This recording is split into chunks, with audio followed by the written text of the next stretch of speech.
And good day to you and welcome to today's session. Today what we're going to be doing is taking a look at settlement geography, doing some preparation on some techniques that we can apply to an exam session and hopefully get you prepared for that big exam that's coming up. So let's take a look at what we've got in store for us. Settlement geography. It's a big section. There's lots of detail in it, and so how is the examiner going to put across all of that information to us? Surely he's not going to ask us every single thing. Well, that may be the case, but we've got to study every single thing in case those questions come up. But not everything's going to be a great big question. Some of it will be answered in terms of definitions, some match the columns, something in the way of multiple choice, sentences, and then up to the paragraphs. But if we can get an idea of all of our work beforehand, we can apply it quite easily to each question as it comes up. Let's take a look at some of our cheats or checklists as we go along. So first up, make sure you know the following. You should be able to identify and discuss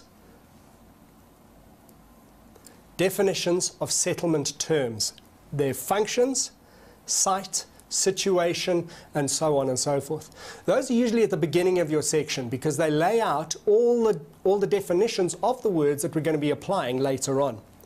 We should also be able to discuss the structure of settlements. Now, not every settlement is the same, but they all have the basic pattern in terms of layout. And that is something that will be applied to all settlements and will affect all people in those settlements. We should also be able to identify and discuss the relationships between the people and those settlements, because it's the interaction between people and space that geographers are really interested in. Finally, you should have an understanding of how to work with a map of South Africa. Even if you aren't able to sketch one yourself, you should be able to work with one in order to apply your answers. Let's take a look at that. So here we have a map of South Africa. Now, if we apply it to our settlement situation, we should be able to have an understanding of where our major settlements are. So if we take a look at things like this, we would know that Gauteng is our major area of settlement, the highly densely populated area with all of our industries. Durban, down in KwaZulu-Natal. Richards Bay, an industrial port. And then as we move further south, we will find places like East London, Port Elizabeth, and Cape Town in the southwestern Cape. Now, by being familiar with this pattern, we can immediately give ourselves a little bit of a step up in terms of understanding the settlement in South Africa. We know where the people are going to be living. Now let's take a look at a past paper. The questions are going to be fairly similar to anything that you're likely to face, and so while they won't be the same, they will give us a little bit of a pattern to follow in your preparation for that exam. So question 1 says the following. Refer to Figure 1, which shows a variety of settlements and land use zones. Well, that's good news because we've already understood from our definitions about the land use zones, so we should be looking for them now. Match the letters A to E in the figure with the descriptions below. Well, before we even get to those descriptions, let's take a look at the picture itself. We've got our letters A and B up in the top left-hand corner, C over here, D over here, and E in the bottom right-hand corner. Now, can we identify now even what these things are before looking at the question? If you can, fantastic, you've got to step up. But let's take a look at our options next. First up, they're asking us for an informal settlement. Well, let's take a look back and see if we can find an informal settlement.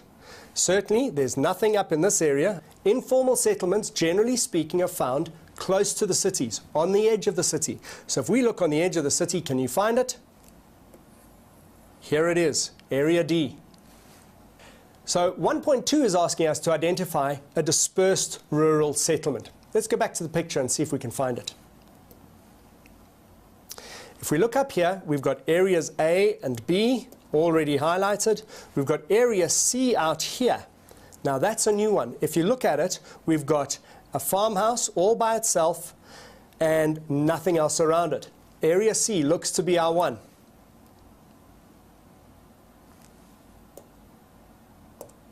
And sure enough it is. 1.3 asks us to look for a traditional settlement. Now, traditional settlements are those belonging to the indigenous population. Let's take a look at the picture again. Looking at this picture, we've got area A, area B, C, D, and E. D and E are definitely not the questions we're looking for. We're looking for a traditional settlement out in the rural areas. Area C is taken up already, so it's either A or B. Which one looks like a traditional African settlement to you? Area A, correct. Let's take a look and see.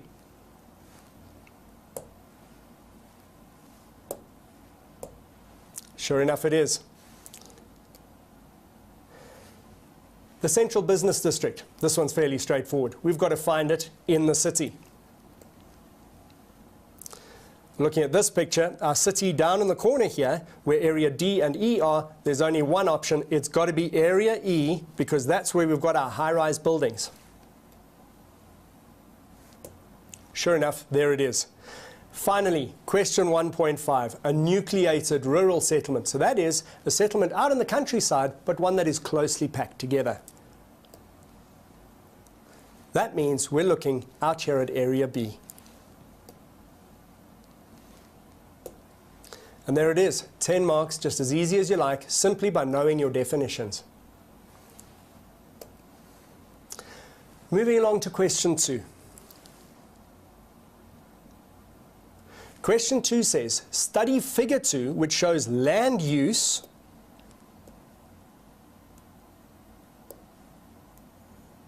in an urban area.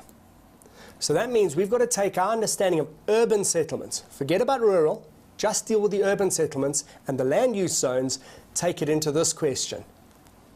What have we got here? We have got a whole bunch of labels, and the examiner always puts in labels because he's going to refer to them in his questions. So it's a good idea to take note of things like the CBD, a regional shopping centre, a green belt, the golf course, transport routes like the railway line and the main road, the airport. And then you'll also notice that as we move away from the city, we're moving out into the rural areas. These are all things that we need to take note of before we get into the question itself.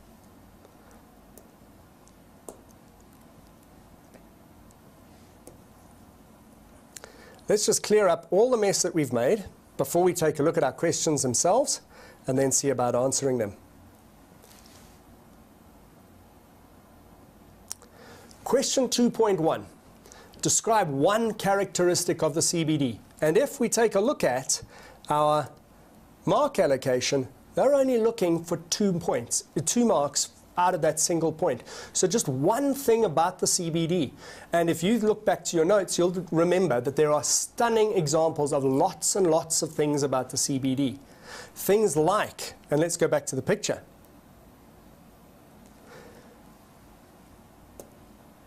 High-rise buildings. The fact that all of our routes, our transport routes, converge on the central business district.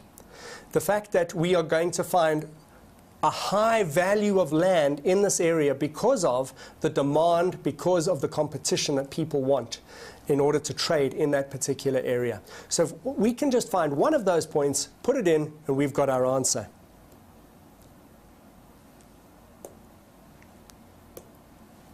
So here we go.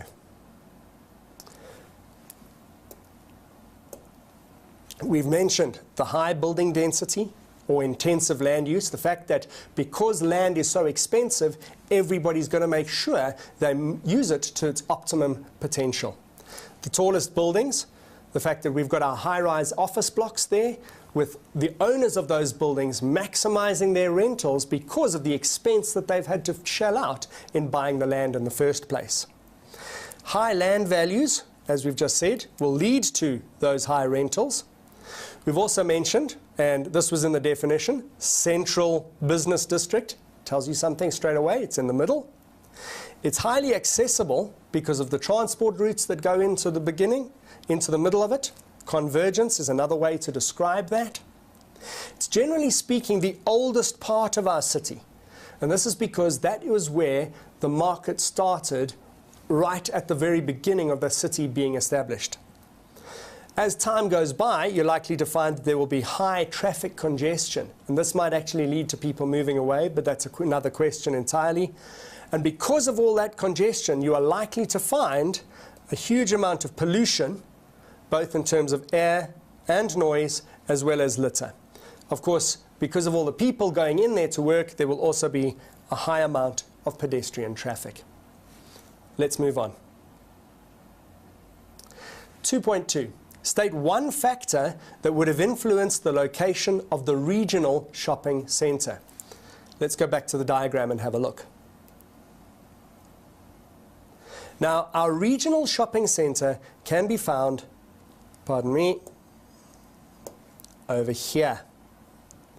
Now, we can see that it is a good ways out from the central business district. It's not in the CBD, it's away from it. Regional shopping centres are designed to allow a motorist shopper in particular access to a wide variety of shops and services without the congestion of going into the CBD. So when you're putting up a regional shopping centre, you're going to be looking for space, and that we can certainly see around it. We also need to have transport links close by. The main road is very close by to it. And we also need to have, of course, customers, people who are going to come to the shopping centre in order to purchase their goods. So we need to have residential areas fairly close by. That's what we'd be looking for. Let's move down and take a look.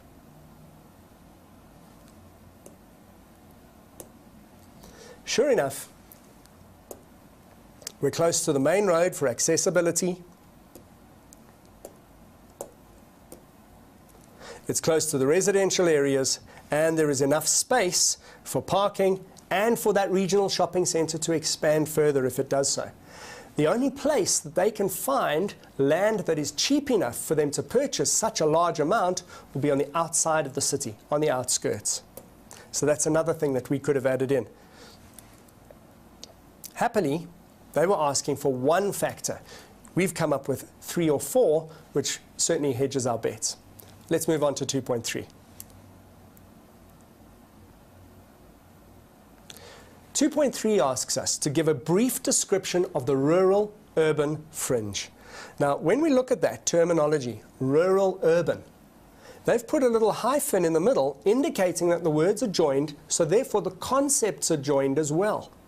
We're talking about an area that has got both rural and urban functions, hence the term rural-urban, but it's on the outskirts of the city, which is why it's on the fringe.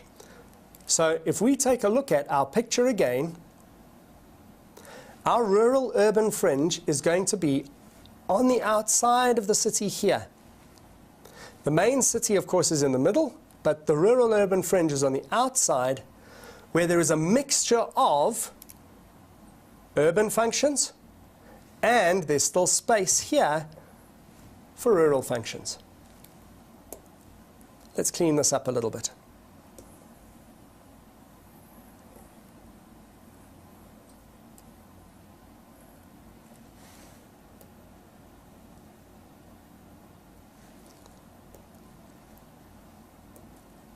The rural-urban fringe, then, is that zone or area, the zone that is found on the outskirts of our city with mixed functions.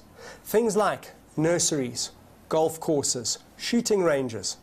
But you'll also find some residential areas as the city expands. Let's look at 2.4. 2.4 says recreational facilities are commonly found in the rural-urban fringe. Recreation, of course, refers to having a good time, relaxing, some sports, some relaxational activities that can be carried out. Question 2.4a says, give evidence from the diagram to support that statement that recreational facilities are found in this area. Let's look at the diagram.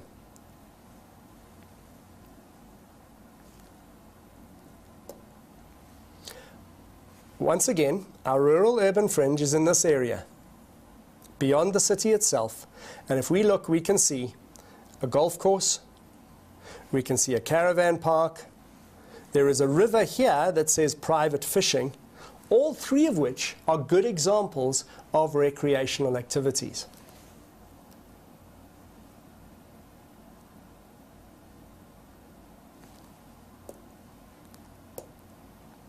And sure enough, here we have them, the golf course, the caravan site, the fishing, but not forgetting the green belt or the park and the airport itself.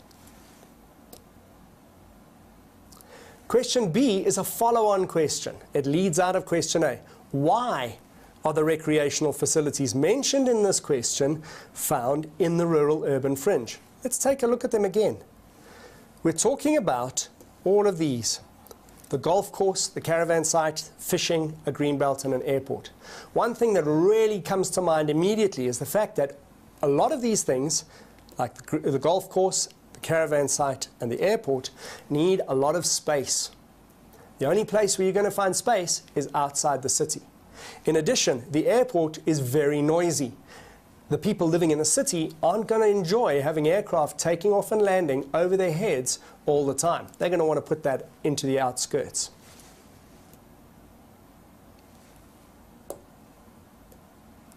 Sure enough, we're looking for flat land. We're looking for open space and expansion, the available resources like the river, plus the fact that out there, it's actually away from the city itself. It's a tranquil, peaceful atmosphere. Once again, they were only looking for 1 point. We've got 3 or 4 to choose from. Question 2.5. Describe one way in which industries have been located in the rural-urban fringe, how they impact negatively on the environment. So we need to take a look at the negative impacts of industry on the environment. Fairly straightforward if you think about it. Industries take up a lot of space, take up a lot of water, but what else do? They give off lots of pollution. If they're involved in combustion, there's going to be a lot of air pollution. There's going to be a lot of water pollution from any waste that they dump outside. So these are problems facing the rural-urban fringe because of industry. Sure enough, here we have it. The 3 types of pollution that they've mentioned that affect the physical environment: air, land, and water pollution. But there's also noise pollution, because those big industries make a lot of noise in their production processes. And of course, in some areas, they're actually going to wipe out the entire area of land because of all the nasty chemicals they're using to produce those products for us. 2.6. Discuss 2 plans that the local government or city council, municipality, can use to correct the damage caused by those industries. This is quite an easy one. All we need to do is go back to our answers in the previous question and say, how do we fix it? In the case of air pollution, we would be looking at something like a filter. A set of filters put into the combustion stacks of those factories, which would filter out some of the pollution that is going to be going into the air. Water pollution, similar things. They need to treat the water, put it through a system of filters to make sure that the water they pump out into either the sewers or the rivers is cleaner than what they've made it. Noise pollution is a little bit trickier. What they're going to need to do there is try and limit perhaps their operating hours, that it doesn't destroy the natural environment around there 24/7. And in terms of the destruction of the land, after they've done their products, after they've used the area, they're going to need to put it back to, or restore it to, its original condition. So we're talking about things like planting trees, putting in green belts, putting in parks and recreational areas.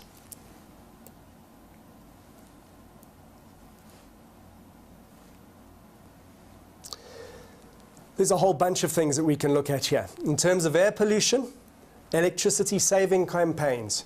As you know, in South Africa, most of our electricity comes from coal-fired power stations. That produces a lot of combustion and air pollution. So if we can cut down on our electricity or go to cleaner sources of electricity, that will help us a lot. A lot of the things that we're going to be talking about here will be punitive, that is, punishment type things. So for example, the government could impose controls and fines for people polluting the area. They could then use that money to repair the area. In terms of land pollution, again, we're looking at issuing fines for things like illegal dumping, establishing waste management agencies. These would be companies that are involved in recycling and cleaning up after the waste of the industries that have made the waste in the first place. Water pollution, again, we're coming back to the story of fines for industries dumping toxic waste into the water, and we regulate all of these things through laws, regulations, and legislation. As far as noise pollution is concerned, one thing we can do is put in a green belt to cushion out the noise. Now, a green belt is an area of land that is left natural. And even if that means we go and we create a natural area like a forest or an area of grassland that creates a buffer zone between the industrial area and any residential area, that will go some way to reducing our levels of noise pollution. Let's move on to 2.7.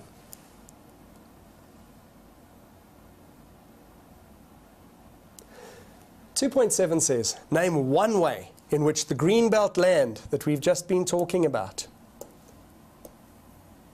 and the Oak Green Woods Country Park can play a role in the sustainable development of the rural-urban fringe. Now, if you remember in your notes, sustainable development refers to economic development, that's money for all of us humans, but not at the expense of the environment. It's a program that will allow the environment to thrive as well as our economic well-being.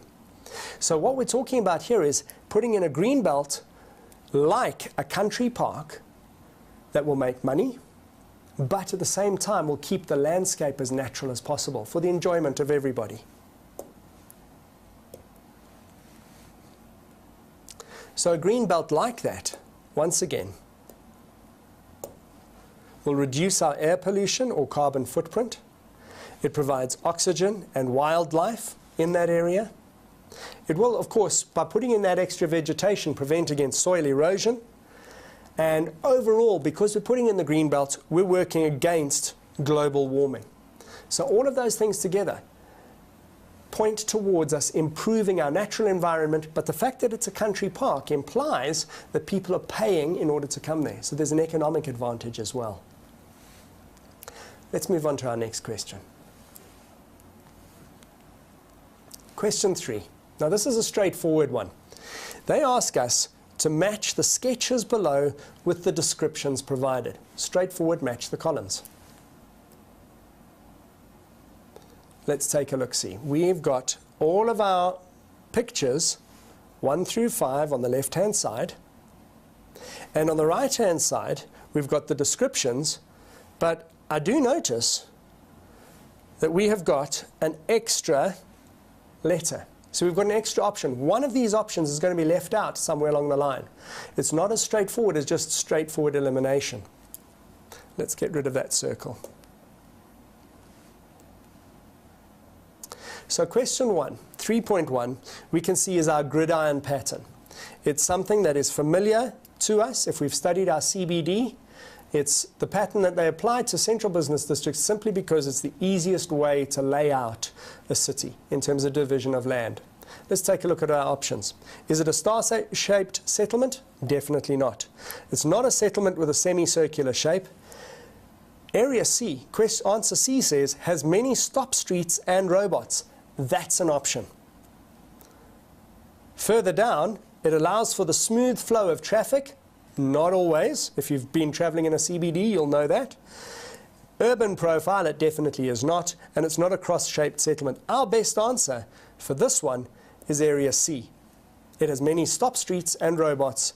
typical of the grid pattern. 3.2. Now we can see here that we've got an area of roads that are irregular in pattern. Is it a star shape? No, it's not. Is it a semicircular? No, it's not. It can't be answer C. We've already ticked that one off. It could be D, because that allows for the smooth flow of traffic. It's definitely not E, because a profile is a side view, and it is not a cross-shaped settlement. So our answer for 3.2 is definitely D. It allows for the smooth flow of traffic. Question 3.3 is a side view of the city. We've got the ground at the bottom, we've got the buildings at the top here. Side view means profile. That was an answer we saw earlier. Here it is, answer E, the urban profile. Question 3.4 asks us to take a look, and here we've got the sea with the coastline here, and the shape of our settlement is like this. Not quite a perfect circle. In fact, only half of one. It's a semicircle, which we remember is up here, answer B, settlements that have a semicircular shape. That should then leave us with two answers for the last question. 3.5 asks us, is this a cross, our options in terms of the answer are F, a cross-shaped settlement, or A, a star-shaped settlement. Let's take a look at the roads, because it's the roads that will give the settlement its shape. We can clearly see here it's not a cross shape, it's definitely got a star shape, so that gives us answer A. That brings us to the end of question 3. We're going to take a little break now, and we'll see you afterwards.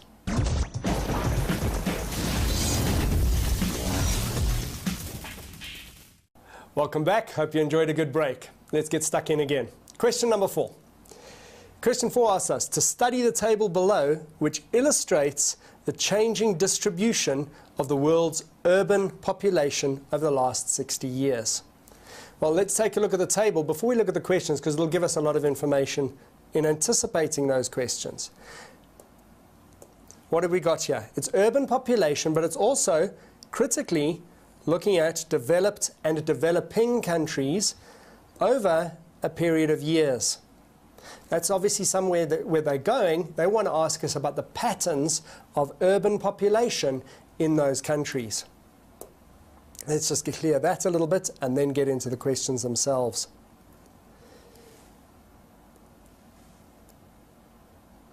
Question 4.1 says,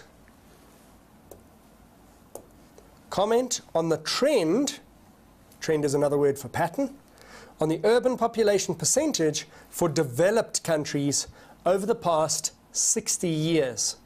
So let's take a look-see. So we're looking at just the developed countries. What's the pattern that we can see here? The numbers, as we go through the years, are coming down. They're decreasing. So what that's telling us is that in developed countries, the rate of, or the percentage of urban population is decreasing. Question B asks us to give a possible explanation for the trend mentioned in our previous question. They're asking us why our urban population in those developed countries is decreasing. It's fairly straightforward. What's happened is that over the centuries in those developed countries, you've had rural to urban migration all the time, but now the city's actually getting too full. The economies of those countries is fully developed, and you now get a process called counter-urbanization, where people actually start leaving the cities and start heading for the quieter rural areas.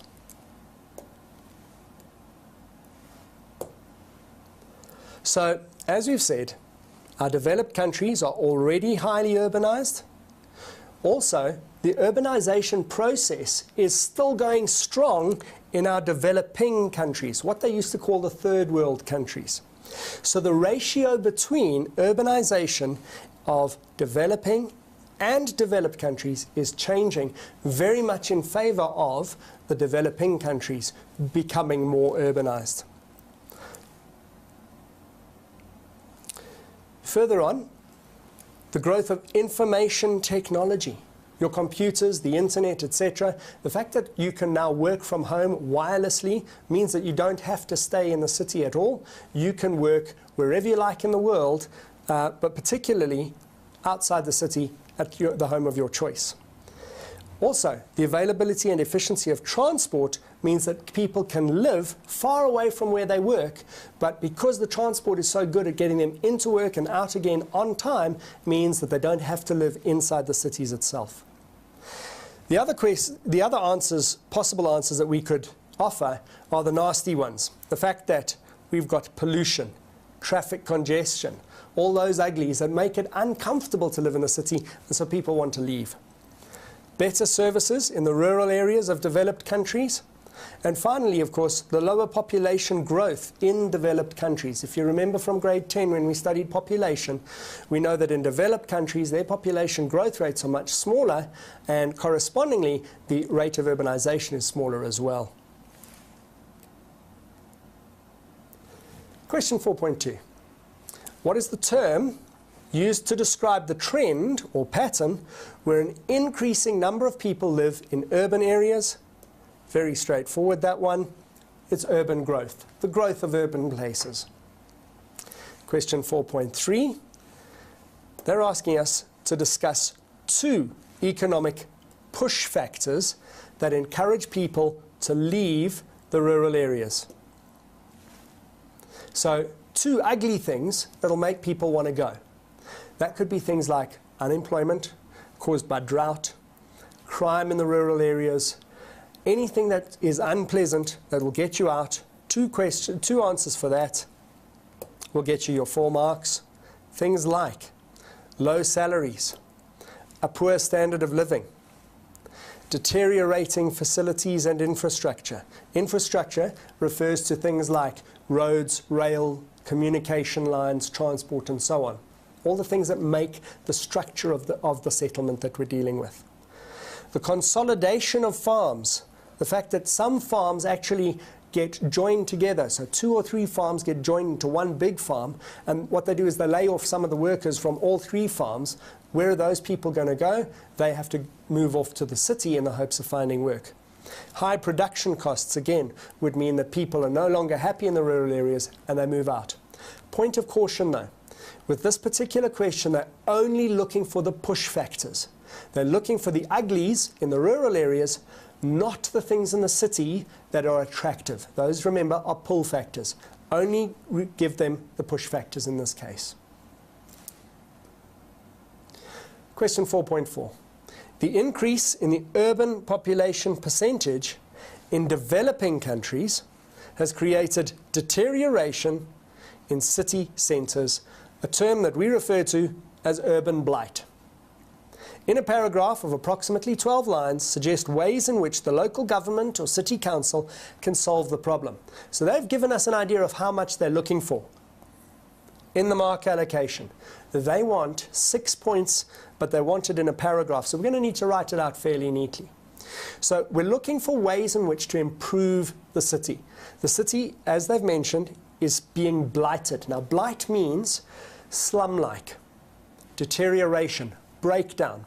So the physical structure of the buildings, the streets, and of the neighborhoods is actually starting to fall into disrepair. There's lots of pollution, there's lots of litter. The buildings are not being well maintained. There's probably high levels of crime. All of these things contribute to the city looking ugly.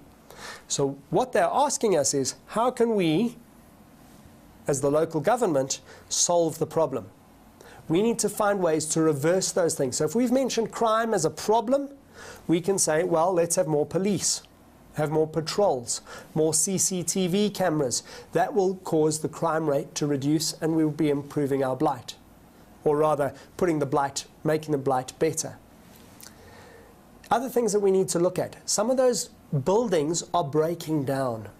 Some of them so much that they are beyond repair. What we can do then is clean them out completely, demolish them, and rebuild a new, modern urban structure. That will attract more people back into the city. Another thing that we can look at is, in order to keep the style of the city, because some of those cities have got wonderful architecture, but we just need to upgrade it a little bit. So what we can do is do some repairs, some renovation. And in some cases, we just change the pattern of the city by keeping the existing building and putting a brand new wall on the outside to make it look all sparkly clean. That's a process that we call facadism.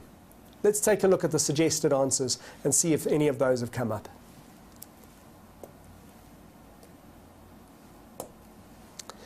Yes, indeed. Some of these are quite extreme. Slum clearance. A slum, as we've said, is an area where, in this case, a residential area that might be overcrowded, where the services of water, sewerage, waste disposal and so on are poor or non-existent. So the option there is demolish the houses and rebuild new ones, or move those people into other flats in other areas. Regeneration, that means to renovate the old buildings, bring them back up to the former high standard of their original condition, and also build new offices and houses in the area to attract people and investment. This will also create job opportunities and will improve people's general quality of life.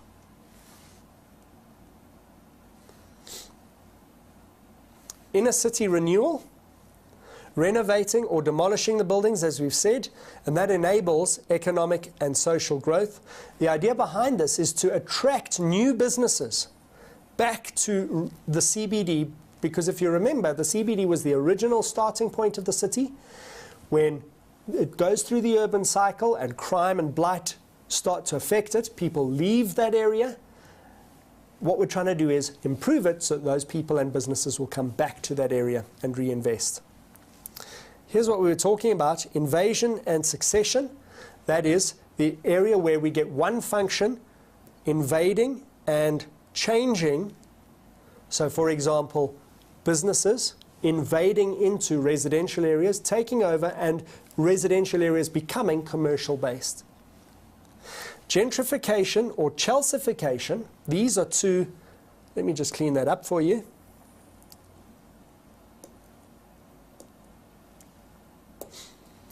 Gentrification or chalcification, this is a term given when we invest heavily in an area and upgrade it. And you might have guessed that the term chalcification comes from the region in London, Chelsea, where it happened first. Facadism, I referred to earlier, is where you take an existing building and put a new outer covering onto it, make it look good, but keeping the existing architecture inside. Finally, in terms of general solutions, crime prevention, like CCTV cameras, better patrols by the police, improved public transportation, something along the lines of an integrated transport network of buses and trains, and of course, critically, the improved maintenance of all of those infrastructure systems. So improving and maintaining your transport, electricity, your sewage and waste disposal units. And a larger workforce will enable all of this to take place. And of course, it has the added benefit of giving people jobs, employment, giving them money that they can go and spend and thus stimulate the economy as well. Finally, two punitive things. We can impose fines and laws on people who are breaking those laws and making the city look bad. Question number 5. Figure 5 highlights some of the ways in which pollution occurs on the Earth's surface. Let's take a look at the picture. So here we go, and the examiner's been very generous again, given us a whole bunch of labels to look for. These are going to be coming up in our questions just now. Let's take a look. 5.1, identify one cause of air pollution in the diagram. Very straightforward. We've got a whole bunch of them, but straightforward. Here's our pollution coming out of our factories. We've also got a nice big vehicle here. That's going to be pouring pollution into the air. We've also got an informal settlement. Don't forget, those guys generally don't have electricity linked into the houses. So they're going to be burning stuff. 3 options, any of which will be correct. Toxic emissions from industries, exhaust gases from the cars, and you can also have domestic combustion. 5.2, suggest one effect of air pollution and its likely impact evident on the diagram. Guys, what we need to make sure is when they say to us evident on the diagram means we have to refer to the diagram. We have to take something out and put it into our answer to show that we've looked at the diagram. Let's go back and have another look quickly. So what we've got is pollution having an effect on the environment. You can see definitely here we've got some acid rain. Now acid rain, if you recall, comes from the fact that we've got our industries and our vehicles giving off combustion into the atmosphere. Those particles go into the water, into the clouds, and contaminate the water. The water itself becomes acidic. When it falls onto the land again, it's going to actually start eating into our vegetation.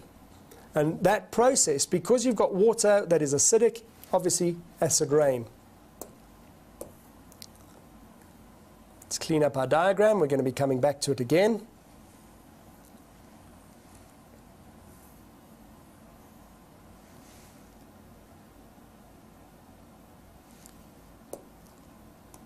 And here we are, confirming our answer. We've got acid rain stunting the growth of plants. We also have ozone depletion. Now, ozone, remember, is that gas found in the stratosphere, the second layer of our atmosphere, that protects us from UV radiation from the sun. Ozone has been slowly depleting over the past couple of decades, and what that will do is allow more UV radiation into the atmosphere. We're going to be causing increased rates, particularly of skin cancer as a result. 5.3. Informal settlements. That would be settlements that have no formal structure. It's those settlements that have been largely built by the people themselves out of whatever material they can find. There was no architect, no town and regional planner. There's generally no electricity and water provided in each house. It's literally every person for themselves. An informal settlements, I beg your pardon, are common on the banks of rivers in South Africa. These informal settlements also contribute to pollution on the Earth's surface. So they've asked us, first up, what are informal settlements? As I described it earlier, illegally built settlements made from a variety of materials. Generally speaking, the people living in those settlements don't own the land upon which the settlement is built. It belongs to somebody else. But because it's open, they take the opportunity and they build there because that's the only place they've got to go. Coming out of that, why do informal settlements develop on the banks of rivers? As I said earlier, there's no services provided to those settlements, so they're looking for water and electricity and power for themselves. Generally speaking, they're going to go out and burn trees or cut down trees and burn wood in order to cook for themselves. They're going to need to get water from somewhere. The river is close by, so that is why they're going to build on the banks of the rivers. And there we have it, to have easy access to water for domestic purposes like cooking. Land that is generally available as there is no great demand for it. It's wide open. You generally don't find people living on the banks of rivers except for informal settlements. Question C. State one problem excluding pollution. So that's one we can't go to, that these settlements located on the riverbanks cause. Well, one of the problems is that by building so close to the river, very often they're built below what we call the 50-year flood line. It's a line drawn on a map, basically, where over 50 years we have studied the average flood level of a particular river, and we've said, look, don't build below that area because you're going to get flooded. Unfortunately, informal settlements, people are desperate for a place to live, and they will go and build in areas below that. The worry is, of course, when they do get flooded, those houses and people get washed away. By building on those river banks, they also contribute to soil erosion. So valuable topsoil on those riverbanks is taken away. In addition, natural vegetation is taken away. Remember, we spoke about the fact that trees get chopped down in order to provide fuel for firewood for those places. The entire ecosystem then is going to be affected. So all the wild animals, the aquatic life in that river are going to be affected by people living there. And the fact that there is no services like sewers taking away human waste, we're going to see the spreading of disease through that water channel. Question D. Discuss 2 methods used in South Africa to reduce the number of informal settlements. So we're looking for ways to give people proper housing, basically. So here we have it. Post-apartheid, we had the Reconstruction and Development Program. And it was an initiative by the government whereby they invested in low-cost housing in areas that needed housing desperately. And so what happened is informal settlements got moved out, and these low-cost houses were built, and the people that had been staying in the informal settlement were now given these houses. A self-help scheme is a lot better. It's not just a case of handing something over to somebody. You get the buy-in of the people at grassroots level. So you train, for example, the local population on how to build bricks, how to make bricks, which of course they can then use to construct their own houses. It's much, much better than just saying to them, look, you know, you build it out of what you want. And so as a result, they will go with whatever's available, like wood, corrugated tin, plastic, and so on. A self-help scheme provides employment as well as housing. Relocation is a bit of a tricky one. People are living in a particular area, often because it's close to their work. Now government come along and just move them out and move them somewhere else. It is a solution because it does reduce the informal settlements, but it is a contentious one. Site and service, what this means is the site is the actual piece of ground upon which the settlement is built.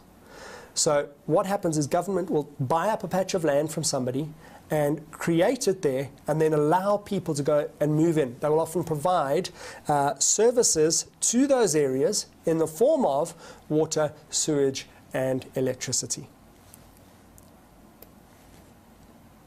Our last section for today, question 6. Figure 6, an article and a map, is based on industrial activity in the Durban area. This is why it's a good idea to have an understanding of the map of South Africa, so that you know where Durban is. So we have the article here, South Africa's environmental justice struggles against toxic petrochemical industries in South Africa, in southern Durban. Now, we would need to read through all of this in your question, in your exam. This case study explores the South Durban community's struggle against the exposure to a hazardous environment and sulfur dioxide pollution. In total, the South Durban area contains over 120 industries. This petrochemical basin, what they're talking about there is an area where petrochemical industries have all been located, has been dubbed the Durban poison, which overburdens low-income communities with environmental stress like pollution and public health costs. Apartheid spatial planning cited black residential areas near these industries in order to facilitate easy access to cheap labor. Generally, these townships, and they've named a few here, were located within close proximity to toxic dumps, sewage treatment plants, and polluting industries. Okay.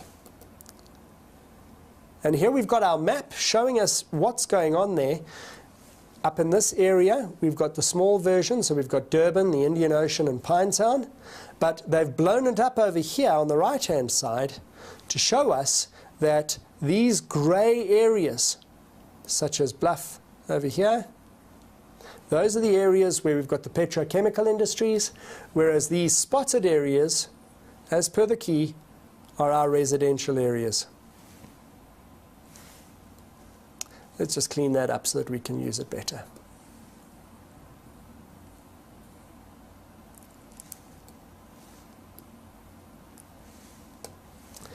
Question 6.1. Most of the industries located to the harbour are bridge industries. What are bridge industries? Bridge industry is not involved in construction of transport links across a river. No, this bridging is referring to something else. It's referring to the fact that we're putting industries in between the raw materials and the consumers, in between the minerals that we're using and the people that are going to be using them.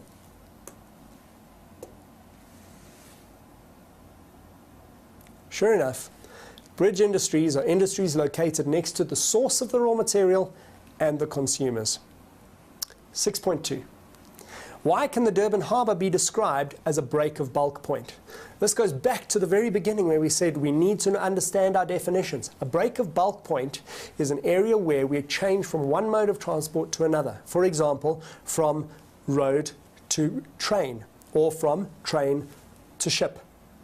Durban harbour, they're asking why is it described as a break of bulk point? Fairly straightforward. We're changing our mode of transport in Durban. Goods are moved from one mode to the other, in this case most likely from rail into the port onto the ships, or vice versa. It's an importing and exporting industry. 6.3. Why is the location of the industries seen to be a social injustice? Now this is a question referring back to the text that we had previously. Let's go back and take another look. They spoke about, over here they said that the residential areas were located near the industries to facilitate easy access to cheap labour, but that those residential areas were also within close proximity of toxic dumps, sewage treatment plants and polluting industries. Imagine living next to a sewage plant, next to an industry that is pumping poison into the air and into your water. That's the injustice. The injustice is that apartheid planners have placed people that they don't necessarily care about next to these toxins. 6.4. State why this area is ideal for the location of oil refineries. Well, we need to have a bit of an understanding of where we get our oil from. Unfortunately, South Africa is not one of those countries that has oil under its own ground. We have to import it from somewhere. Generally speaking, that's the Middle East, up to the north and east of Africa. So the best place, therefore, to put our oil refineries will be those entry points into South Africa, which of course means that Durban and its harbour is ideal for this particular industry type. 6.5. Evaluate the importance of industrial activity for the economy of KwaZulu-Natal. And something we should note here is the mark allocation. They're looking for 3 points here. So we need to come up with 3 good things. Well, if you think about it, industrial activity does a number of things for us. Number 1, it provides employment for people working in those industries. Number 2, provides products that's good for export, and thus we can get money back from those other countries. It also provides an area for investment from overseas. So all of these things will go into uplifting the economy of KwaZulu-Natal. So as we've said, it generates income, it creates jobs. What that does is, by having income and employment, people are then able to take that money, go and buy other products. It has a knock-on effect. By buying other products, you're supporting other industries. Those other industries can employ more workers. Employing more workers means those workers have money.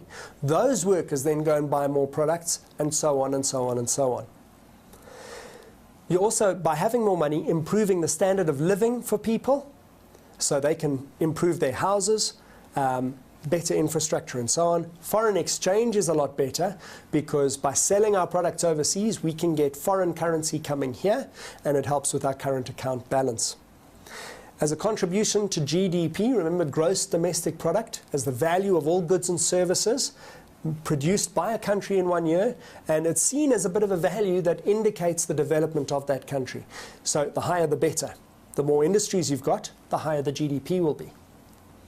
It also provides a market for our raw materials. Our farmers and our miners now have industries to feed into. They will be selling their goods to those industries. Again, the knock-on effect going back to those raw material suppliers. It will improve infrastructure. By having industries means that we have to improve our transport, our electricity, our water pipelines in that area. That, of course, is a benefit to everybody. Finally, the fact that you've got workers in those factories means that they're going to be educated better to do the skilled tasks required in that area. They're also going to, by earning more, going to contribute to the tax base of the country. Now, tax isn't always a bad thing. We need to be able to give tax money into the government for the investment into our infrastructure, like we've mentioned in this case. 6.6. The location of industrial areas is influenced by a number of factors. Discuss in approximately 12 lines the role of transport and labour in developing Durban as an industrial area. Once again, it's a good idea. Check your mark allocation. They're looking for 6 points here. Now, if you think about it, the location of industrial areas is fairly generic. It's always the same factors that we tick off when we locate an industrial area. We need to have certain things that are always the same. We need to have lots of land. We need cheap land in order to build a really big factory. That land should be flat to make building easy. We need close proximity to water. We need access to electricity. We need access to transport so that we can get in our raw materials and get rid of our finished products to the market.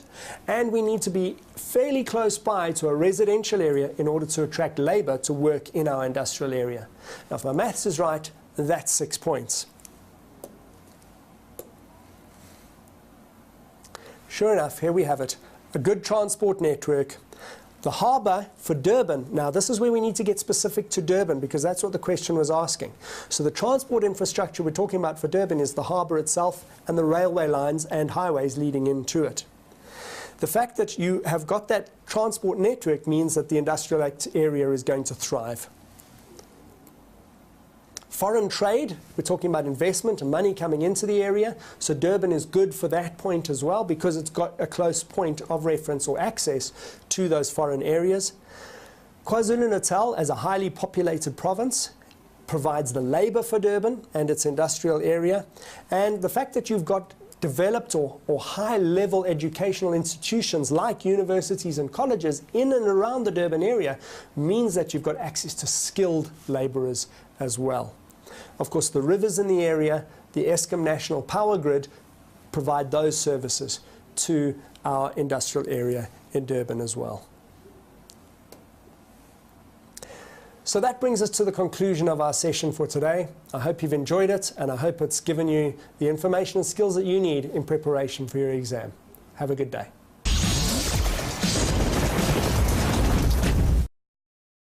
Well, that's good news because we've already understood from our definitions about the land use zones, so we should be looking for them now. Match the letters A to E in the figure with the descriptions below. Well, before we even get to those descriptions, let's take a look at the picture itself. We've got our letters A and B up in the top left-hand corner, C over here, D over here, and E in the bottom right-hand corner. Now, can we identify now even what these things are before looking at the question? If you can, fantastic, you've got to step up. But let's take a look at our options next. First up, they're asking us for an informal settlement. Well, let's take a look back and see if we can find an informal settlement. Certainly, there's nothing up in this area. Informal settlements, generally speaking, are found close to the cities, on the edge of the city. So if we look on the edge of the city, can you find it? Here it is, Area D. So 1.2 is asking us to identify a dispersed rural settlement. Let's go back to the picture and see if we can find it. If we look up here, we've got areas A and B already highlighted. We've got area C out here. Now that's a new one. If you look at it, we've got a farmhouse all by itself and nothing else around it. Area C looks to be our one.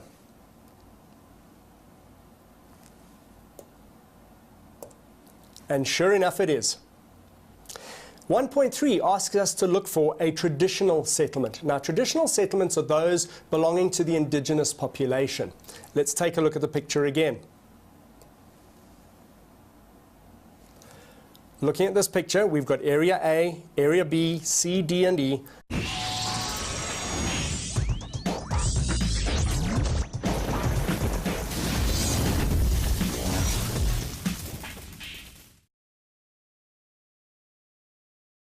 And good day to you and welcome to today's session. Today what we're going to be doing is taking a look at settlement geography, doing some preparation on some techniques that we can apply to an exam session and hopefully get you prepared for that big exam that's coming up. So let's take a look at what we've got in store for us. Settlement geography. It's a big section. There's lots of detail in it, and so how is the examiner going to put across all of that information to us? Surely he's not going to ask us every single thing. Well, that may be the case, but we've got to study every single thing in case those questions come up. But not everything's going to be a great big question. Some of it will be answered in terms of definitions, some match the columns, something in the way of multiple choice, sentences, and then up to the paragraphs.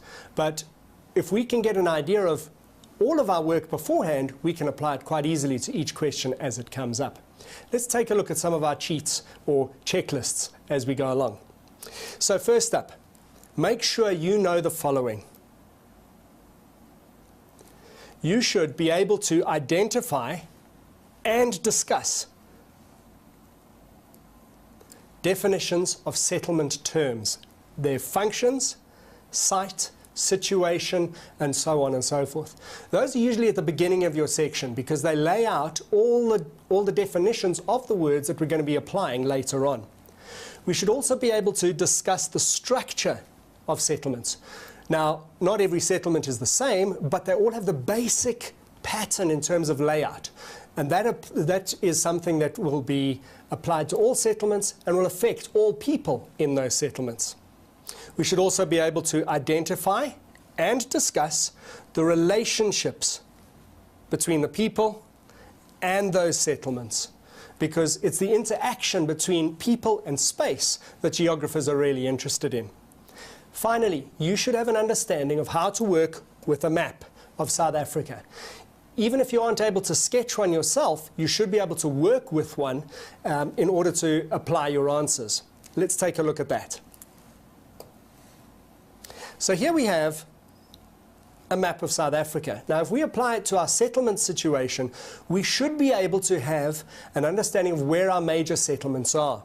So if we take a look at things like this, we would know that Gauteng is our major area of settlement, the highly densely populated area with all of our industries.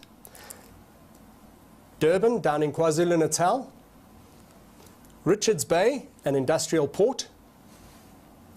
And then as we move further south, we will find places like East London, Port Elizabeth, and Cape Town in the southwestern Cape. Now, by being familiar with this pattern, we can immediately give ourselves a little bit of a step up in terms of understanding the settlement in South Africa. We know where the people are going to be living. Now let's take a look at a past paper.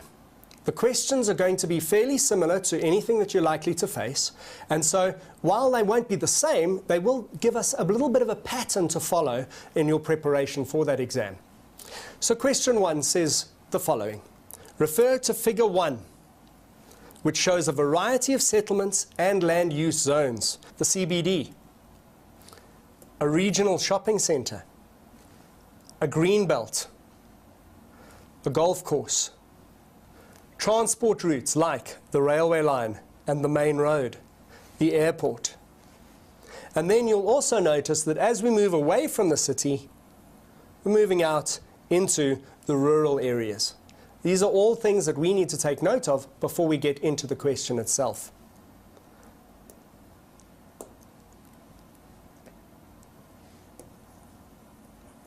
Let's just clear up all the mess that we've made before we take a look at our questions themselves and then see about answering them. Question 2.1.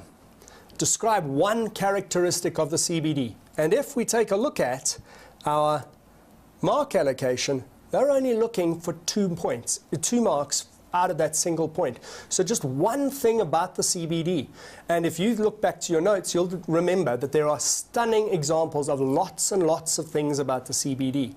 Things like, and let's go back to the picture.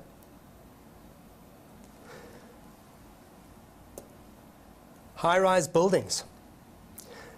The fact that all of our routes, our transport routes, converge on the central business district. The fact that we are going to find a high value of land in this area because of the demand, because of the competition that people want in order to trade in that particular area. So if we can just find one of those points, put it in, and we've got our answer.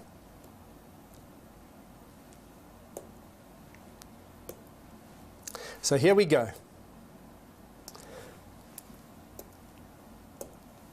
We've mentioned the high building density or intensive land. D and E are definitely not the questions we're looking for. We're looking for a traditional settlement out in the rural areas. Area C is taken up already, so it's either A or B. Which one looks like a traditional African settlement to you? Area A, correct. Let's take a look and see.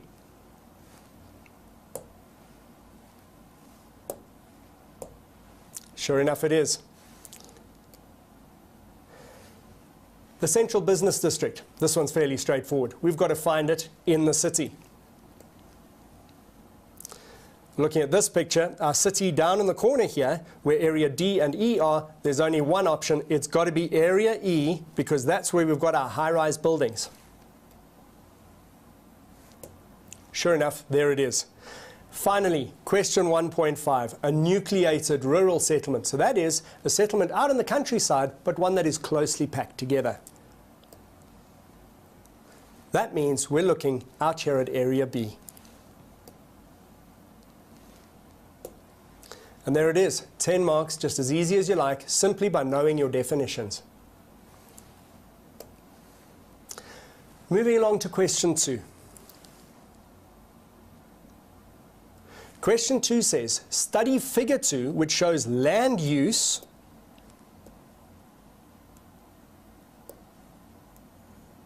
in an urban area. So that means we've got to take our understanding of urban settlements, forget about rural, just deal with the urban settlements, and the land use zones, take it into this question. What have we got here? We have got a whole bunch of labels, and the examiner always puts in labels because he's going to refer to them in his questions. So it's a good idea to take note of things like